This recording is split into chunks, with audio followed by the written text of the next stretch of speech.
These celebrate Black History Month. Drums for the marching men with victory medals on their chests. Drums for the dead left behind. Drums for the future they had fought for.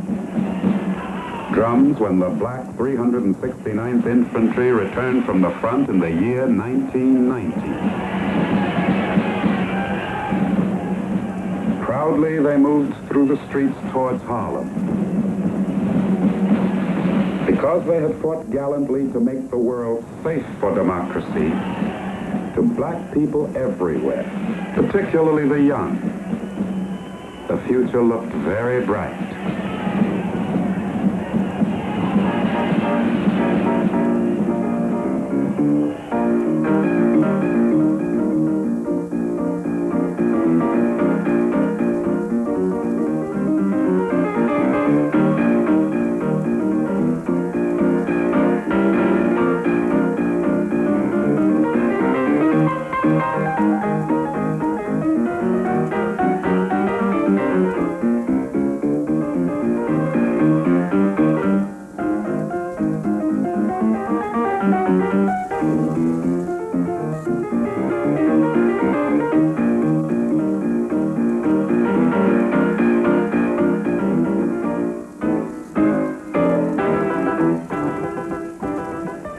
Harlem, 1920.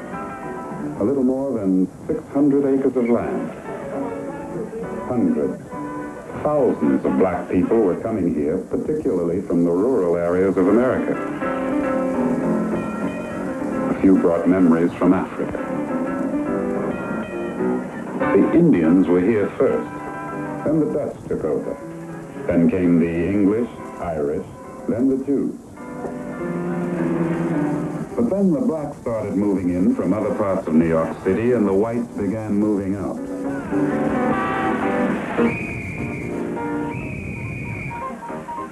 By the early 1920s, Harlem was mostly black. The remaining white residents, feeling threatened, began moving to other parts of the city. People began calling Harlem the capital of black America.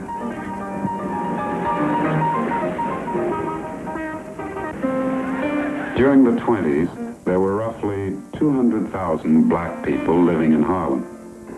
A few lived in stylish splendor on 138th Street in houses designed by Stanford White.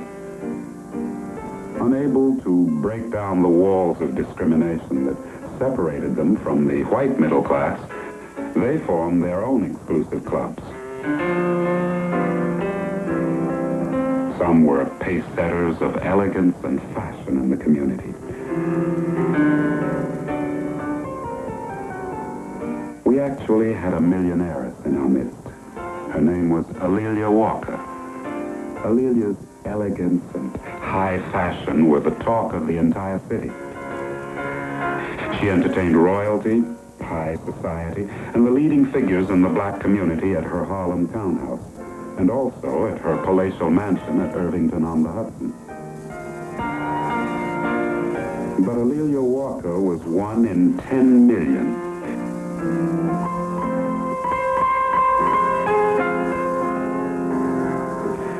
Virtually all of Harlem's population was born and raised in desperate poverty, surrounded with hate and hostile rural environments. Looking for opportunity, those who were able left these areas and migrated to a place that was on the lips of black people everywhere. Harlem, New York, the capital of black America.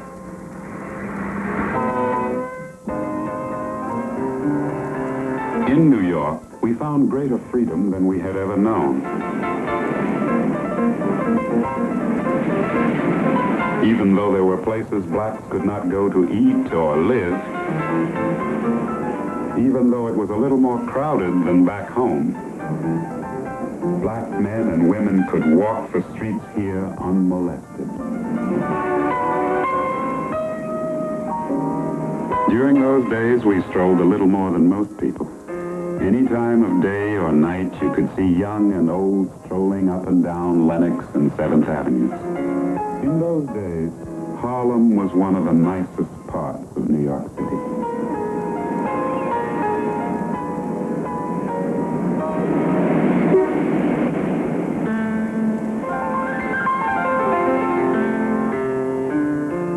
The migration here was aggressively encouraged by Philip A. Payton, a black real estate man. We owned most of the homes in Harlem. Even some of the businesses were black-owned. But like today, most Harlemites worked in menial jobs for white people downtown. We cleaned stores and other businesses, were porters, boot blacks. We ran errands, we waited on tables. We dug up streets and filled them up again.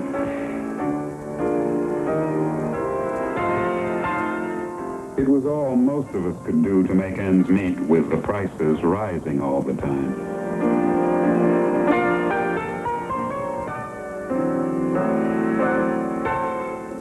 A lot of talented people were coming to Harlem in those days. This photographic studio on 135th Street was owned by a young photographer who took pictures for all occasions. He was a man of many talents, a Renaissance man. His name, James Vanderzee, a prime contributor to what has been called the Harlem Renaissance. His legacy, thousands and thousands of pictures. Pictures of little boys. And pictures of little girls. Pictures of the Sunday School of the Abyssinian Baptist Church with its minister, the Reverend Adam Clayton Powell, Sr., one of the dynamic leaders of this growing community. There sure was a lot of energy here in Harlem. Plenty of hope and plenty of pride. Take Jack Johnson, for example. Just a few years earlier, he showed everybody that given a chance, a black man could rise to the top. He was quite a man and a dandy, too. In those days, there were quite a few dandies in Harlem. Some lived way beyond their means, trying to keep pace with the Roaring Twenties.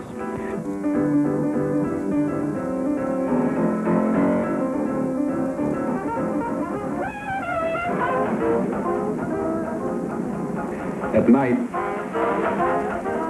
the white dandies came up from downtown to enjoy the sights and nightlife and dance all night at places like Tommy's Inn and the world-famous Cotton Club. The orchestra at the Cotton Club was headed by another talented young fellow, Edward Kennedy Ellington, or the Duke. He was the jazz man of the Harlem Renaissance. Yes, there were a lot of talented black people coming to Harlem in those days.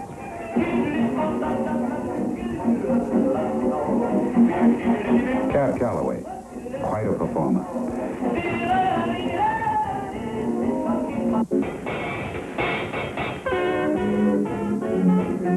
And those beauties in the chorus line like Josephine Baker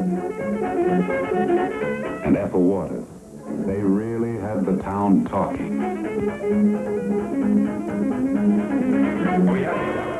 Places like the Cotton Club catered exclusively to white patrons. They paid a good deal of money to extract our humor from us.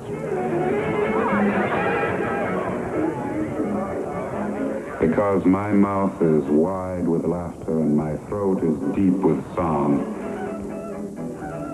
you do not think I suffer after I have held my pain so long.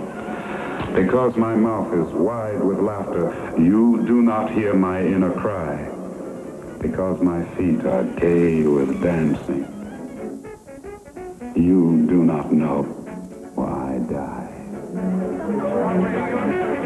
A poem by Langston Hughes, a talented young Harlemite. But white America wasn't listening. They had come to Harlem to be free, to let their hair down, to frequent a world quite different from their own. They liked one of our dances in particular. We called it the Charleston.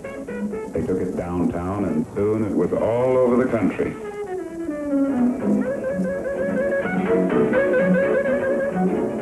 In those days, there was a young dancer who could make up steps faster than you can say Bojangles. His name, Bill Robinson. Bert Williams saw him dancing out in Chicago and brought him here to New York. Even though Bert Williams' famous partner, George Walker, died a few years before, in 1920, Williams was still one of the greatest comedians in show business.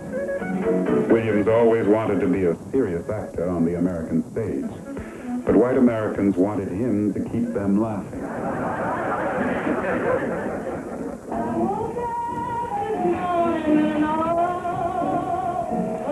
Bessie Smith came to Harlem.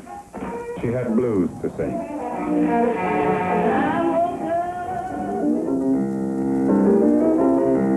There were other songs, too. Songs written by Fats Waller and Andy Ratzak.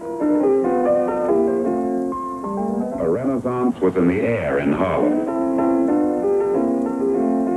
In these 2 square miles of land, there were countless community groups, symphony and popular orchestras like those of the Clef Club, cultural societies, black motion picture companies, and theater groups like the Lafayette Players. In 1921, the most exciting legitimate show to open on Broadway was the all-black musical Shuffle Along, the hit of the season, written by Flournoy Miller and Aubrey Lyle. The show had a carload of hit songs by the prolific songwriting team of Noble Sissel and Eubie Blake. Just like honey from the bee, and those quails. The first musical comedy to use a dramatic storyline, Shuffle Along revolutionized the musical on Broadway. Even most musicals today are based on its pioneering format and style. It opened up opportunities for lots of newcomers. People like that young football star, Paul Robeson, who later became a world-renowned actor and singer on the American stage. And then what did she say? What'd you say, baby? Shuffle Along had a number of stars, but the most dazzling of them all was Florence Mills. Now I've got the gypsy blues, and I'm sorry that I did refuse. But there was another side to Florence Mills. Another side to the cast of Shuffle Along, the band of Duke Ellington, to all the talented black artists of the 20s. Another side to the happy people of Harlem. The side that looked at death, violent death, and mourned. Day dawned, and soon the mixed crowds came in view. The ghastly body swaying in the sun. The women thronged to look, but never a one showed sorrow in her eyes of steely blue. And little lads, lynchers that were to be, danced round the dreadful thing in fiendish glee.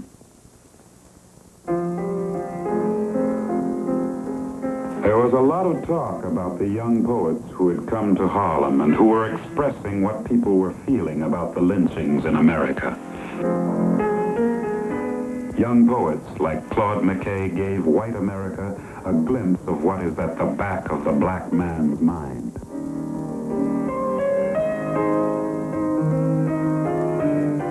If we must die, let it not be like hogs, hunted and penned in an inglorious spot, while round us bark the mad and hungry dogs, making their mock at our cursed lot. If we must die, oh, let us nobly die, so that our precious blood may not be shed in vain. Then even the monsters we defy shall be constrained to honor us though dead. O kinsmen, we must meet the common foe. Though far outnumbered, let us show us brave. And for their 1,000 blows, deal one death blow. What though before us lies the open grave? Like men, we'll face the murderous, cowardly pack, pressed to the wall, dying, but fighting back.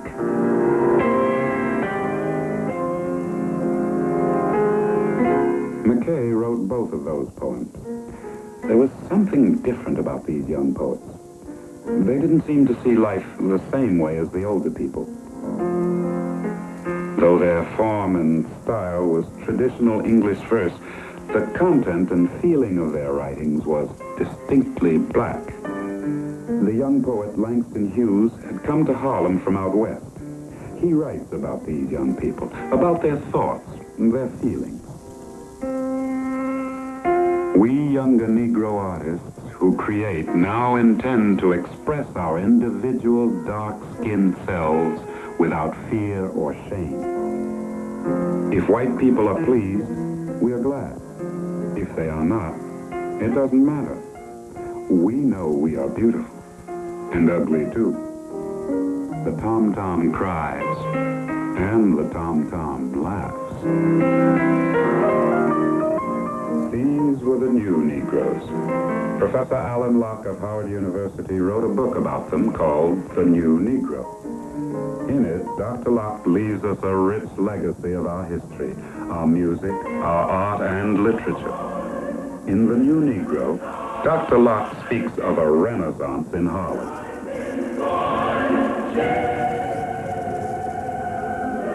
Many outstanding people are represented in its pages. People like Hall Johnson, musical conductor. Anna Bonton, poet. Aaron Douglas, painter. Walter White, writer and undercover operative for the NAACP. Richmond Barthé, sculptor. Augusta Savage, sculptress.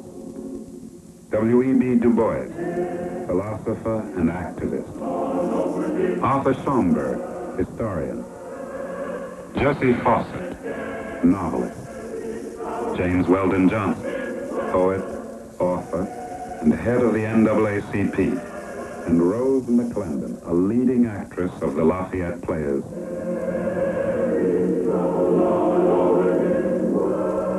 One of the most distinguished poems recorded in the book, The New Negro, is written by young Langston Hughes.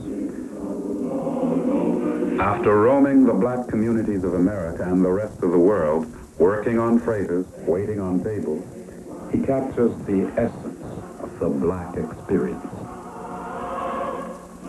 I've known rivers. I've known rivers ancient as the world and older than the flow of human blood in human veins. My soul has grown deep like the rivers. I bathed in the Euphrates when dawns were young. I built my hut near the Congo and it lulled me to sleep. I looked upon the Nile and raised the pyramids above it. I heard the singing of the Mississippi when Abe Lincoln went down to New Orleans. And I've seen its muddy bosom turn all golden in the sunset. I've known rivers, ancient, dusky rivers. My soul has grown deep like the rivers. The depth, the vision, the genius of these young writers began to appear regularly in Opportunity magazine, official journal of the Urban League, edited by the sociologist Charles S. Johnson, and in the Crisis magazine, the official journal of the NAACP, edited by W.E.B. Du Bois, and other publications like The Messenger. The writings of the Renaissance writers also began to appear in the white publications downtown, largely through the efforts of Carl Van Vechten, a well-known white writer who took a keen interest in the creative people of Harlem. They had other benefactors, too, like Casper Holstein, who established awards and scholarships for them. But perhaps the man whose activities most benefited these creative people was Arthur A. Schomburg, a black Puerto Rican, whose library collection of books and manuscripts on Afro-American and African history is the most extensive in the United States. From their study there, our Renaissance writers began to ask new questions, like those posed by the brilliant young poet County Cullen. What is Africa to me? Copper sun or scarlet sea? Jungle star or jungle track? Strong bronze men or regal black? Women from whose loins I sprang when the birds of Eden sang. One 3 centuries removed from the seeds his fathers loved. Spicy grove, cinnamon tree. What is Africa to me? What were the forces behind this surge of creative activity? These writers' works covered many themes. Understandably, the major recurring theme is race. Their preoccupation with race did not develop overnight. The burnings, the massacres like this one in East St. Louis, these scenes were branded on their minds forever. The East St. Louis riots occurred in 1917 while the brothers of some of the Renaissance artists were overseas, fighting a war to make the world safe for democracy. Some of the writers marched in the famous silent protest parade that took place along Fifth Avenue. The marchers, 15,000 black people. This parade was our protest against these massacres. Because of the hostile racial climate of America, the silent parade was indeed a courageous act.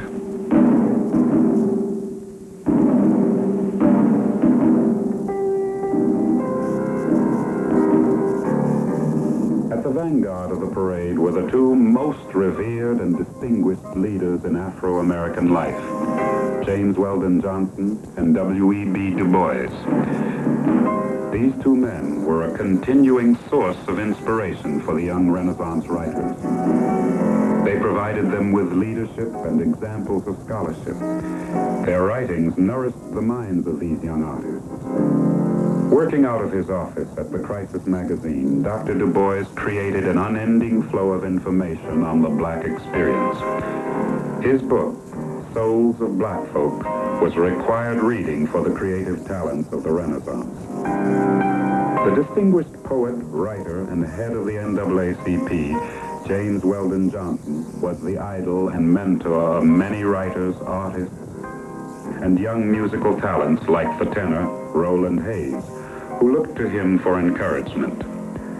One of his most outstanding books was Black Manhattan. It was felt by Johnson and Du Bois that the art, poetry, and writing of distinguished black people would play a large role in developing black pride and in breaking down the walls of racial discrimination so prevalent in America. That the best way to combat racial violence, prejudice, and discrimination was to reveal to the white community of America that black citizens were orderly, neat, and well-behaved. And so, in the silent parade, everyone put on their Sunday best, shined their shoes, wore their best hats, in the hope that America would alter its thinking. But there were other parades. A movement that started here in Harlem spread throughout the black communities of the United States. At its peak, it had a following of 6 million black people. At the head of this movement was the dynamic public speaker Marcus Garvey. He posed another solution to the problem of race in America. He had a tremendous impact on the young people of the 20s, particularly the creative ones. His words, "Let us go home to Africa. Let us go back and leave this cancerous land. No political surgeons can cut out this disease. 6 million black people have spoken." His ideas caused considerable controversy. For the first time in the 20th century, the concepts of black pride, black nationalism, black power were organized into a political movement. the United Negro Improvement Association, with headquarters in Harlem. Under the influence of Marcus Garvey, the idea of Africa took firm root in the minds of the talented new Negroes of Harlem, in the minds of people like Aaron Douglas, perhaps the most outstanding artist of the period. Douglas studied in both America and Europe, but in these paintings found his greatest inspiration in the art of Africa.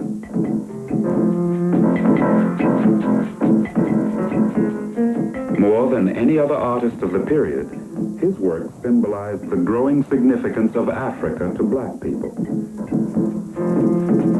Equally important, his work reflected the spirit of the Renaissance.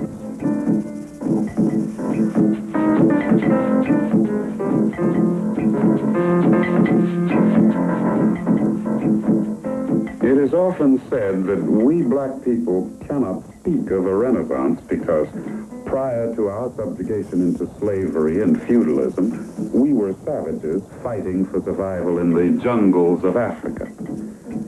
But the ancient Greeks and Romans, as well as the sages of the European Renaissance, had quite a different view of black people.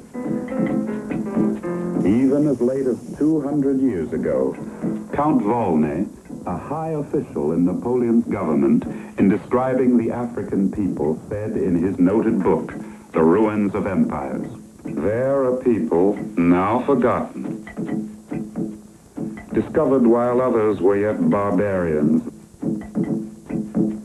the elements of the arts and sciences, a race of men now rejected from society for their sable skin and frizzled hair, founded on the study of the laws of nature, those civil and religious systems which still govern the universe." What were the root causes of the Renaissance? Was it the war? Was it racism, radicalism, or liberalism? Was it the Roaring Twenties? Was it the dynamic presence of individuals like W.E.B. Du Bois, James Weldon Johnson, Arthur Schomburg, Alan Locke, Carl Van Vechten? Was it Marcus Garvey? Who knows? Or does it really matter what caused the Renaissance? Much more important is the fact that it was a turning point in Afro-American thought and creativity. Its impact is still being felt today. Perhaps it is because the Renaissance stems from something deeper, something very ancient, something that comes from the souls of black folks, the spirit of survival and liberation, indeed a perennial spirit in the history of all mankind, a spirit that now flowers in the works of black artists, writers, social and political thinkers, in the works of all who create in the many Harlems of America today.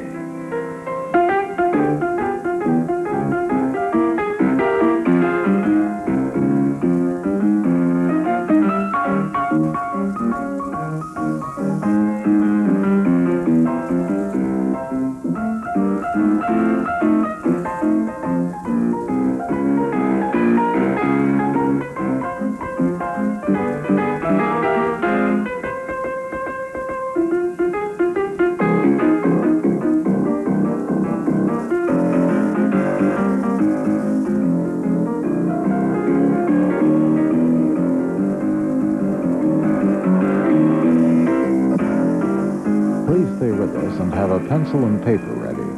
Coming up next, information about community resources you'll find useful. Then stay tuned for a look at the wacky film world of Roger Corman, Shoot to Thrill, next on KCET.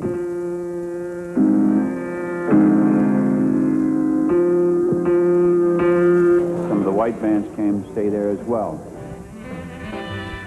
And everybody got along. People appreciated each other.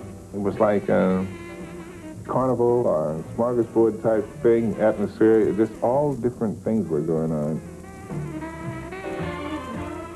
Central Avenue even had its own mayor, Esvin Mosby. The most popular businessman was elected the mayor of Central Avenue.